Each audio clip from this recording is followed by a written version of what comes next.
Hello chicos, welcome to a new class, bienvenidos a una nueva clase. El tema que vamos a tratar hoy es relative clauses o oraciones con cláusulas relativas. No es tan difícil como el título asusta más de lo que realmente es. Vamos a centrarnos, fíjense, en estas palabritas que ustedes conocen ya. Where, when, who, what, which, nada nuevo por ahora. Bien. Estas palabritas, para nosotros, son las question words. Y las utilizamos para hacer preguntas. Por ejemplo, where is your house? What is your name? When is your birthday? Bueno, esto ya lo saben súper bien, nada nuevo por acá, ¿sí? Hoy vamos a aprender un nuevo uso para estas palabritas. Es decir, que en vez de utilizarlas como question words, comenzando una oración, vamos a ver cómo las podemos usar como relative pronouns o pronombres relativos. Relative pronouns.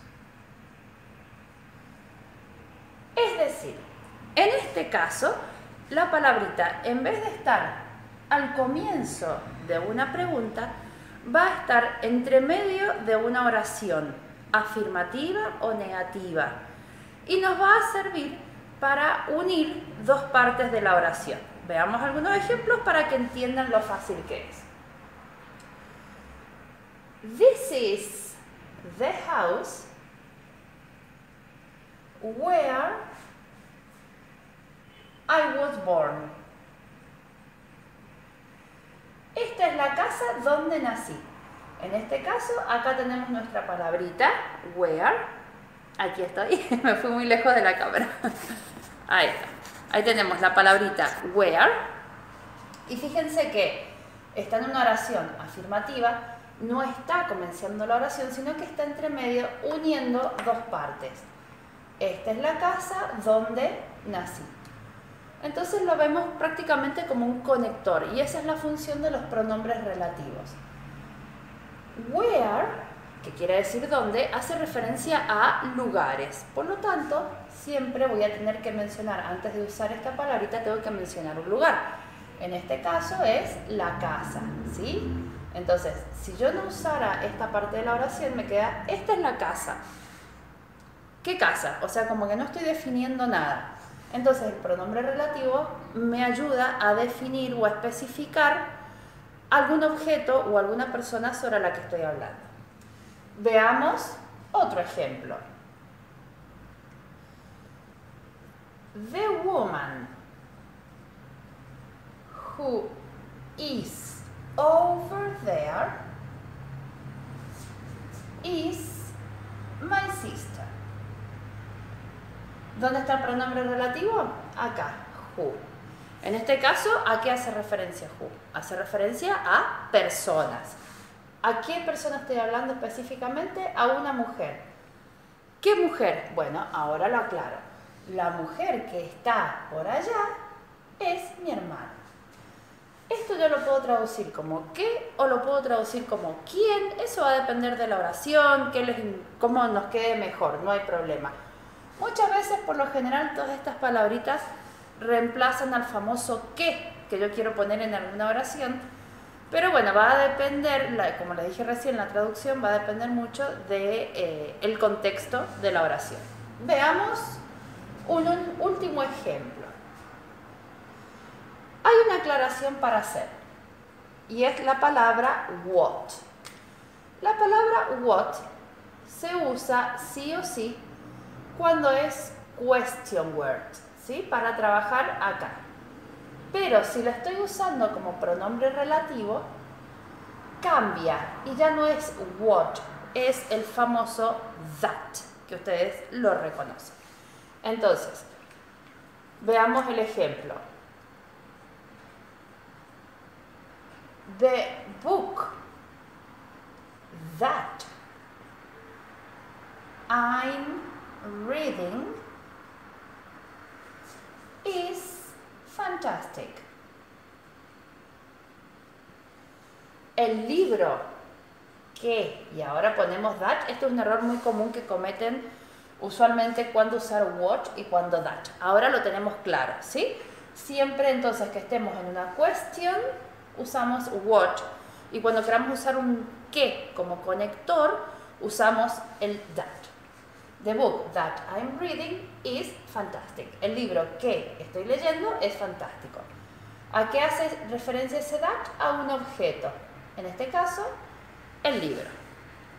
Muy bien. Hasta ahí entonces está la primera diferenciación de este grupo de palabras que tienen dos trabajitos. O son question words o son relative pronouns. Perfecto. Vamos a borrar acá y pasamos a lo próximo.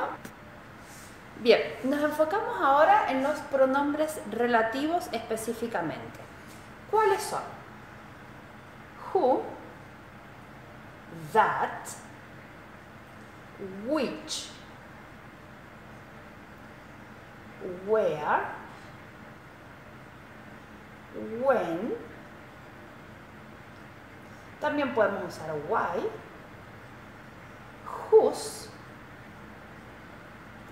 Esos son los que más vamos a usar. Algunos son pronombres, otros adverbios, no importa, no nos vamos a ocupar mucho de eso. Sí es importante saber que who quiere decir quién y se usa para personas. People hace referencia a personas. That y which, que los dos los vamos a traducir como que o el cual, la traducción depende del contexto, hace referencia a cosas, a objetos. El where, que es donde, hace referencia al lugar. El when, que es cuando, hace referencia a tiempo, time. El why lo usamos para dar un motivo, una razón. Y el whose, que este es nuevo o semi-nuevo para la mayoría de ustedes, se traduce como cuyo, no de la región de Cuyo, cuyo, que indica para hablar de pertenencia o de posesión, ¿sí? Por ejemplo, a ver qué se me ocurre. El auto cuyo dueño es mi papá está estacionado allá. Bueno, no fue el mejor ejemplo, pero se entiende, ya vamos a ver algunos ejemplos mejores. Se entiende a dónde quiero llegar. Bien, entonces, relative clauses, desprendemos los pronombres relativos y acá tenemos una idea. Usar that o usar which, ¿es lo mismo? Es prácticamente lo mismo en unos casos. Ya lo vamos a especificar bien cuándo sí se pueden reemplazar y cuándo no. Perfecto, pasemos ahora al punto 3. Las relative clauses pueden diferenciarse o dividirse en dos grupos. Tenemos por un lado las defining y por otro lado non-defining.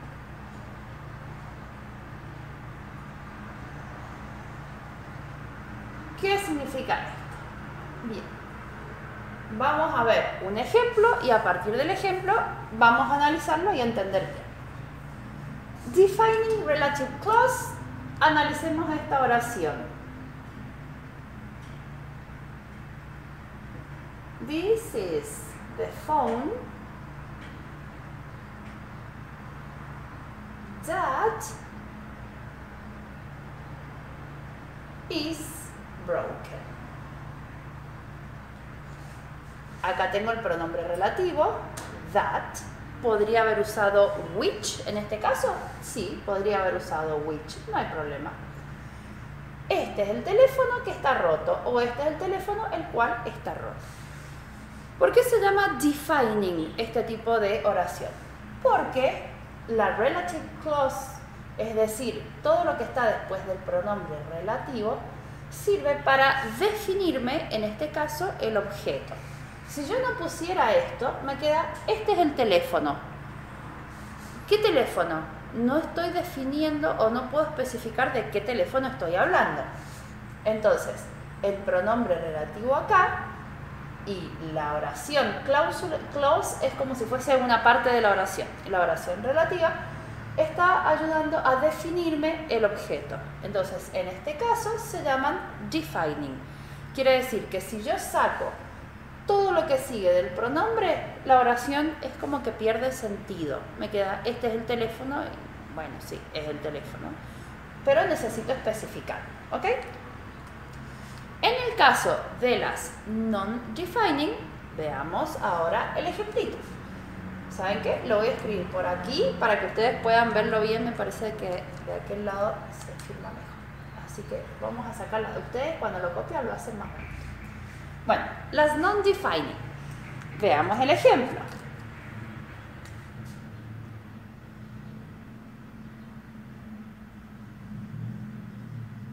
The phone that costed.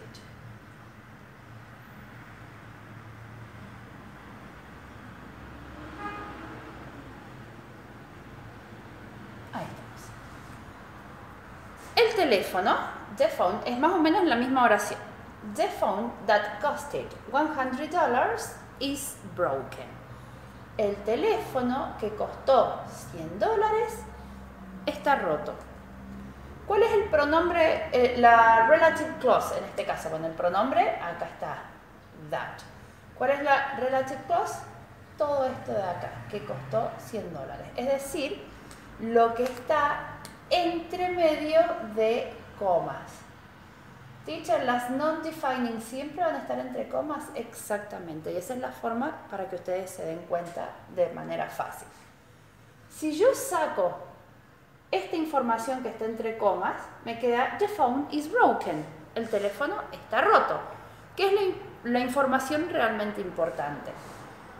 En este caso, con la relative clause, lo único que estoy haciendo es agregar una información extra, que no es relevante. Es decir, si yo esto lo saco, la oración no pierde sentido. Lo que me interesa saber es que el teléfono se rompió. Dato extra, me costó $100. ¿Ok? Entonces, esa es la principal diferencia. Defining y non-defining. Defining, repitamos de nuevo. Si yo saco lo que sigue del pronombre relativo, la oración no tiene sentido. El pronombre relativo y lo que sigue me define la oración. Non-defining va siempre entre comas y si yo saco esa información que está entre comas, la oración sigue teniendo sentido. Bien, con esto entendido vamos a aclarar el último punto que nos queda aclarar, que está relacionado con este pronombre relativo that. En este ejemplo que yo les he dado, en el segundo, en el non-defining, hay un pequeño errorcito. De esas cosas que en inglés no existen para complicarnos un poquito más la vida, nada más. Por lo general, en una defining relative clause, yo puedo usar el that, vamos a escribirlo con rojo porque es como un tema extra. Yo puedo usar el that en lugar del who, o puedo usar el that en lugar del which, ¿sí? En este caso, como estoy hablando de un objeto, como habíamos visto, el pronombre que me correspondería usar es which, ¿sí? Entonces, this is the phone which is broken, this is the phone that is broken. En el caso de que quiera hablar de una persona, podríamos decir this is the, or that is the kid who won the competition. Entonces, en ese caso, puedo usar también el that. That is the kid, o this is the kid that won the competition. Es lo mismo. En cambio, en las non-defining, yo no puedo usar el that, ¿sí? Entonces, bueno, yo sé que al principio se los puse mal, pero la idea es que ahora les quede bien claro que el that no lo puedo usar en las non-defining, ¿sí? Entonces, la oración correcta acá es the phone. Como estoy hablando de un objeto, ¿qué vamos a elegir? ¿Which o that? Vamos a elegir which. Entonces, the phone which bla, bla, bla, bla. ¿Ok? Entonces, repetimos para que quede claro. That puede reemplazar al who o puede reemplazar al which en las defining relative clauses. Pero si es non-defining, no puedo usar el that. O uso el who para referirme a personas o uso el which para referirme a cosas. Muy bien, chicos. Eso sería la explicación básica de este tema nuevo que nos toca ver ahora. Esta tarde en clases, entonces, seguimos revisándolo bien y vean el video un par de veces antes, así queda clarita la explicación y cualquier cosa que no entiendan lo podemos charlar esta tarde. Bye bye, see you.